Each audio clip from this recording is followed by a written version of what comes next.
Olá pessoal, sejam muito bem-vindos, eu sou o Jefferson. E eu sou Jade, e hoje nós vamos falar para vocês um pouco sobre o nosso custo de vida em 2021 aqui em Portugal.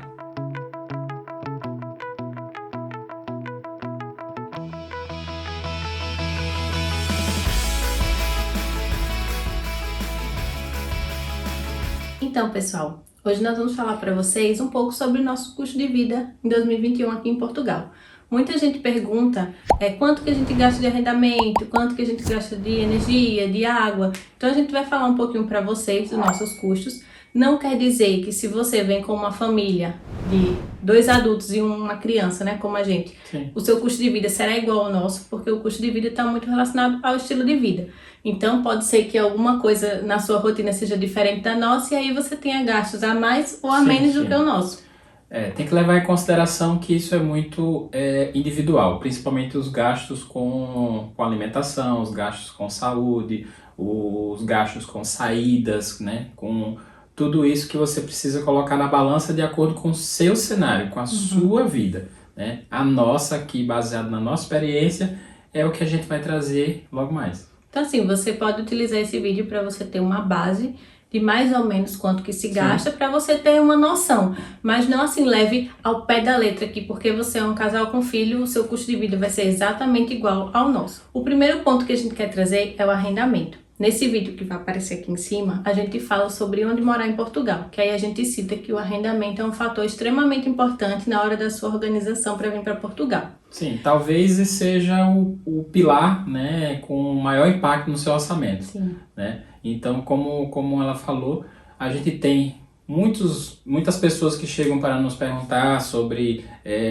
o planejamento financeiro em relação a esse pilar do arrendamento. O arrendamento tem que se levar em consideração não apenas a renda mensal, não apenas colocar, eu vou ter essa despesa por mês. Não, tudo depende, porque vai depender do imóvel onde você vai arrendar, se ele é mobilado, se ele não é, se as condições de arrendamento elas são as de praxe, como uma renda ou um calção, ou se vai ser necessário ter 6 rendas adiantadas, 4, porque a gente tem que ter em mente que aqui a gente não tem crédito, a gente não tem nome na praça, vamos dizer assim. Então, muitos contratos exigem fiador, muitos contratos que, quando não tem fiador, eles pedem rendas adiantadas para dar segurança, obviamente, a quem está alugando, né? Porque existe inúmeras situações que a gente escuta por aí, né, de imigrantes que chegam, independente da nacionalidade, firmam um contrato e no meio desse contrato eles simplesmente vão embora. Então, sai, deixa o apartamento todo destruído e o senhorio fica com as despesas de ter que arrumar o apartamento inteiro para poder arrendar para outra pessoa. Então, realmente, assim, tem que analisar direitinho não só o valor da renda que você vai pagar por mês, mas o que está sendo exigido para você poder arrendar. E como ele falou, a questão dos móveis. Aqui em Portugal tem essa facilidade de ter muitos imóveis para arrendar já mobilado. Sim. Então você entra, o apartamento já tem tudo praticamente. Não é uma informação de que no Brasil não tem. Tem. Também existe essa situação de ter imóveis já mobilados, flats, etc. Mas aqui, pela nossa experiência, o que a gente vê é que é mais comum ter esse tipo de imóvel para alugar, pelo menos na região onde a gente vive, né? Então é importante sempre ter atenção nessa despesa, sempre colocar na balança, sempre consultar. A gente tem sites onde isso aí é bem fácil de se ver, que é o Idealista, o LX, Imo Virtual, o Sapo Imóveis, Custo Justo, Marketplace em Facebook. Então o que a gente recomenda, na hora que você encontrar de fato um imóvel, seja um apartamento, uma morada, um quarto, seja o que for, você exija, né, um contrato, porque isso vai te dar uma facilidade de você comprovar a tua morada, né? Isso vai facilitar também para você conhecer quais são os seus direitos, seus deveres.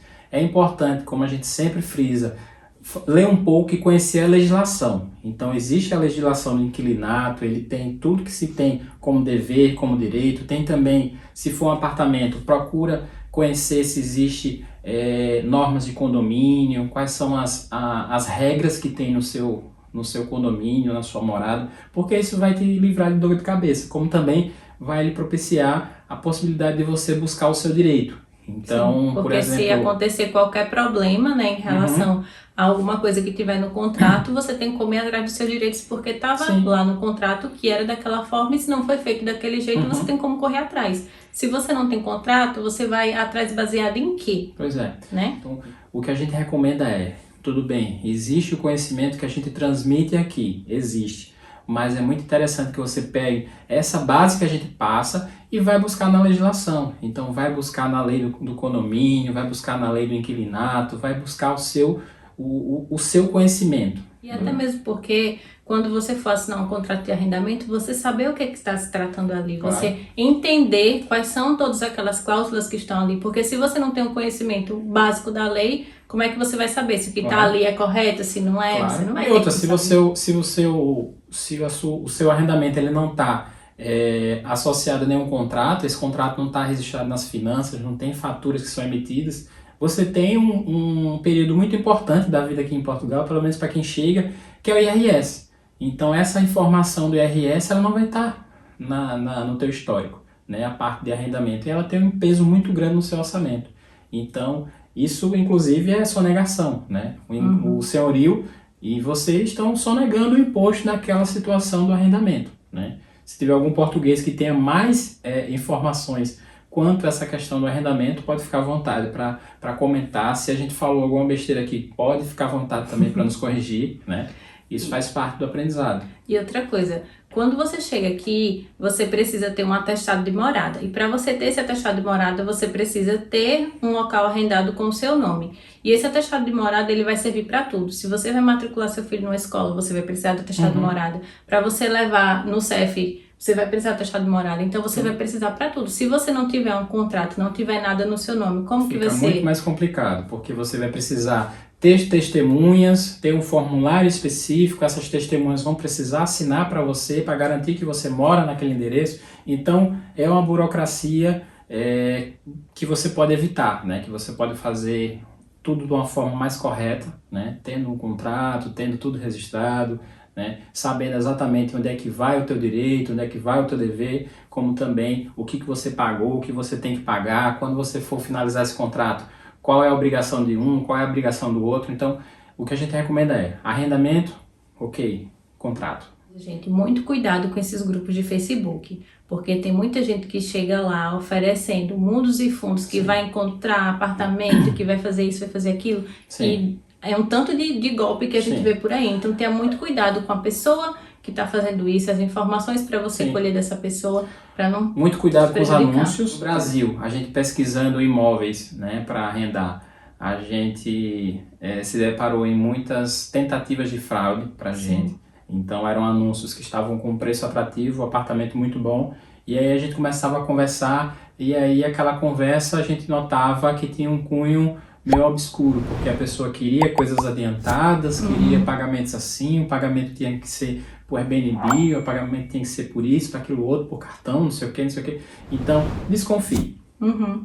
Eu digo o seguinte, eu não recomendo que você alugue do Brasil, entendeu? Porque você não conhece a pessoa, a não ser que você tenha uma pessoa aqui que tenha uma representação sua, e essa pessoa que seja de sua confiança. Né? Porque não adianta também você pesquisar aleatoriamente num grupo de Facebook, né?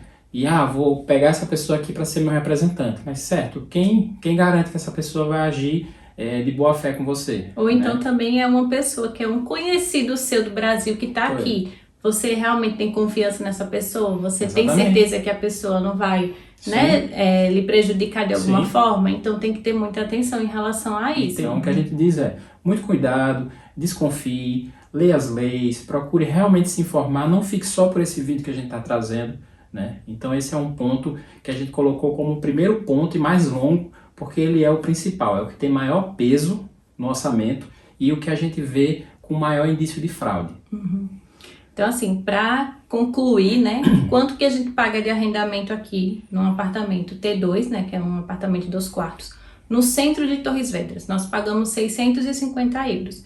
Lembrando que nós estamos aqui, já vai fazer 2 anos, então hoje em dia, se você for pesquisar os preços de apartamento para arrendar aqui no centro de Torres Vedras, você encontra com um preço um pouco mais baixo. Certo? Mas como a gente já está aqui há mais tempo, então a gente ainda pegou aquela época onde estavam os arrendamentos lá em cima. Sim. Se você sair do centro de Torres Vedras e for para alguma região próxima, você ainda consegue encontrar arrendamento mais barato do que esse valor. Como a gente já falou antes também, é aquela situação. Se você acompanha os outros vídeos da gente, a gente já falou que quanto mais longe dos centros, seja o centro da cidade onde você está, como os grandes centros, Lisboa, Porto, Braga, você consegue arrendamentos com os valores mais atrativos. Mas em compensação você tem que colocar na balança, né, e equilibrar se o teu deslocamento para o trabalho e até horas de deslocamento, né, a questão do custo direto e indireto, se compensa você ter essa economia. O segundo ponto que a gente quer trazer é a energia, né, que aqui chama mais eletricidade.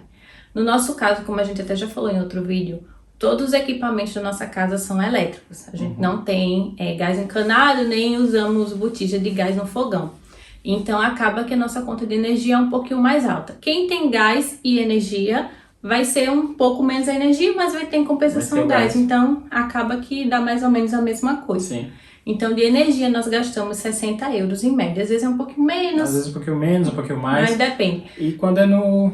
E também tem aquela questão, né? Quando é da estação do ano, né? Verão e inverno, isso aí tem uma interferência direta sobre o valor, né? Por exemplo, no inverno gasta um pouquinho mais de energia porque toma banho quente, então mais quente do que o normal, então acaba que gasta um pouquinho mais de energia. Sim. Mas fora isso também não é uma diferença assim tão absurda. Não, porque aqui a gente não tem aquecedor elétrico, né? O nosso aquecedor aqui ele é a gás, né? O terceiro item que vamos trazer é a água, né? Então a conta de água daqui de Torres Vedras, ela dá em média de 20, 30 euros, né? Lembrando que aqui a gente tem, são 2 adultos e uma criança, então a gente usa muito a máquina de lavar, a gente não tem lava-louça, como chama aqui, né? A gente não tem, então a gente tem um gasto um pouquinho maior de água. Então também outra questão que no verão, né, a gente gasta... Se toma mais banho. Mais água com banhos, né, do que o normal. Então, isso tudo influencia para ter aquela flutuação ao longo do ano, mas é sempre assim, entre 20 e 30 euros no máximo. Eu acho muito barato o valor de água aqui, porque no Brasil a gente pagava caríssimo. Pagava muito caro, sim. E no Brasil é aquela coisa também, né, tem a taxa do esgoto, a taxa de não sei de quê, a taxa de não sei de quê. E quando junta tudo isso... Pois você gastou isso aqui de água, mas as taxas que você paga fica desse tamanho. O quarto item, né, é sobre a internet.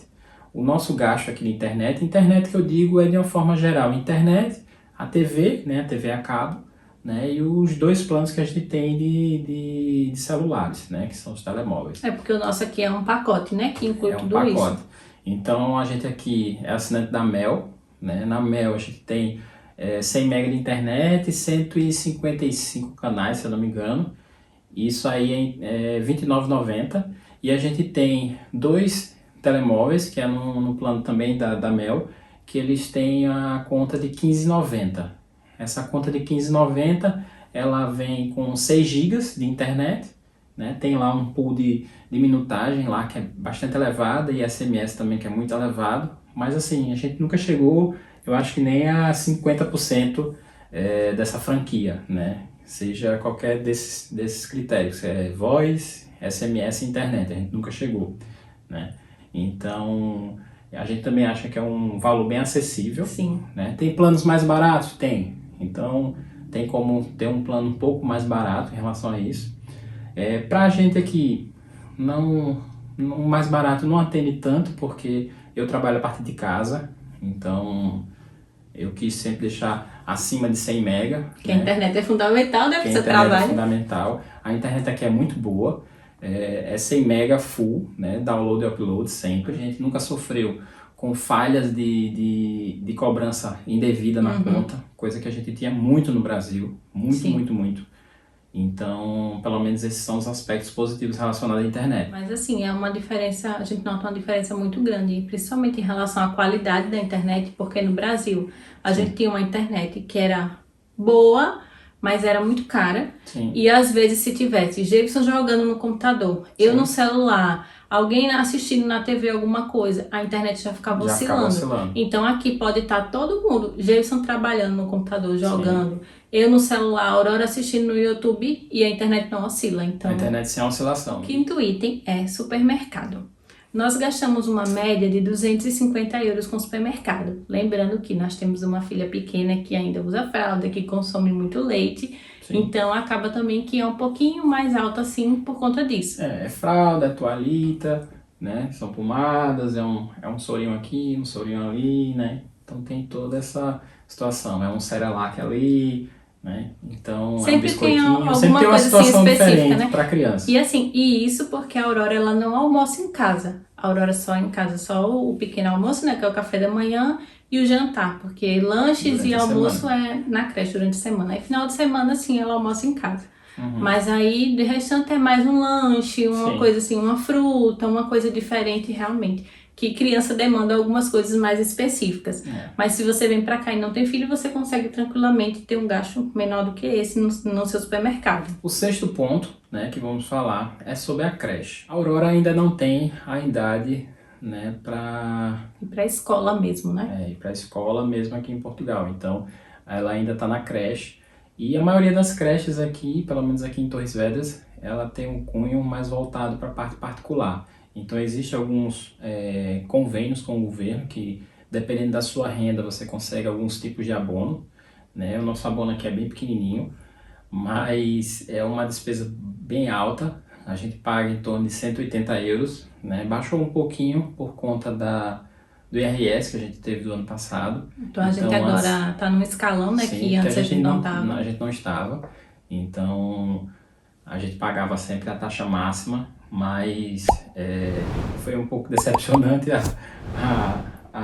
o enquadramento, porque a gente teve uma taxazinha a menos, né, um abono bem pequenininho, mas aí assim, também eu acho que é justa essa conta, sim, né, porque assim, quem ganha menos, paga menos, né, quem ganha mais, paga mais até uma linha de corte, então eu acho isso bem justo, né, porque dá a possibilidade de acesso, independente da sua renda. Então assim, como a gente falou em outro vídeo, isso é algo que você precisa considerar quando for vir para Portugal, porque não é barato, sim, não é um custo barato. Tem cidades que você consegue uma creche pública, mas como não tem uma quantidade grande de creches públicas, então não é certeza que você vai conseguir. A gente, por exemplo, não conseguiu na pública e conseguimos, sim, nessa que é particular, sim, e aí colocamos ela. Mas aí você tem que levar em consideração esse valor, que é um custo bastante alto, né? Nosso próximo item que nós vamos trazer é o carro. Aqui em Portugal, o nosso carro é financiado. Então, nós precisamos colocar esse valor também dentro das nossas custas do mês. Se você não vai comprar um carro financiado ou se você não vai ter carro, você não precisa considerar esses valores. Nós pagamos de financiamento 120 euros por mês. Então, assim, é um custo que eu não acho alto, porque no Brasil, quando você financia um carro, você paga muito mais caro, né? Mas assim, lembrando que um carro não é só o valor do financiamento, um carro tem um tanto de outros custos também. Eu acho um valor justo porque é um carro novo, né? E não é tão alto, pelo menos para a nossa situação aqui familiar. Então, além desse custo do financiamento, né, que ele é debitado todo mês da nossa conta, a gente também tem que atentar que é combustível, tem que atentar que é seguro, né? Então tem a inspeção anual, então tudo isso aí tem que ser colocado em questão, né? No teu planejamento também tem um carro, seguro é obrigatório, você precisa ter pelo menos o seguro contra terceiros. Então aqui eu pesquisei bastante e a gente conseguiu um seguro, né, que ele tem um valor de 14,60, ele é debitado a cada 3 meses, então é 14,60 vezes 3 e é debitado da minha conta. Então é um seguro que ele cobre tudo, incluindo roubo, incluindo quebra de para-brisa, faróis, etc e tal. O último item da nossa lista, vamos dizer assim, do nosso planejamento financeiro do mês é o combustível, né? Aqui nós gastamos em volta de 20 a 25 euros de combustível. A gente não anda muito, aqui em Torres Vedras tudo é muito próximo, então obviamente quando a gente precisa viajar, a gente precisa de alguma coisa assim, realmente a gente gasta um pouco mais, mas como é um gasto variável, nessas viagens e tal, não é tão recorrente, né? Então, não é um gasto fixo, né? Não é um custo fixo. Então a gente não vai trazer para nossa conta. Também tem as questões das portagens, né? No nosso dia a dia a gente não usa portagem, só quando a gente de fato vai viajar. Então, portagem é a mesma coisa que pedágio. Aqui a gente tem o Via Verde, e esse Via Verde ele contabiliza nossas viagens, né? As portagens que foram passadas e debita da nossa conta. Então, É bem prático. é bem prático, né? Então, basicamente é isso. A gente vai fazer uma soma, né? Que eu já esqueci todos os números que a gente falou agora. A gente vai colocar uma soma, né? Aqui para vocês. E esse é mais ou menos o gasto que a gente tem aqui em Torres Vedras, né? Levando em consideração tudo que a gente falou em relação aos itens. Então é isso. Esperamos que vocês tenham gostado e até a próxima. Tchau!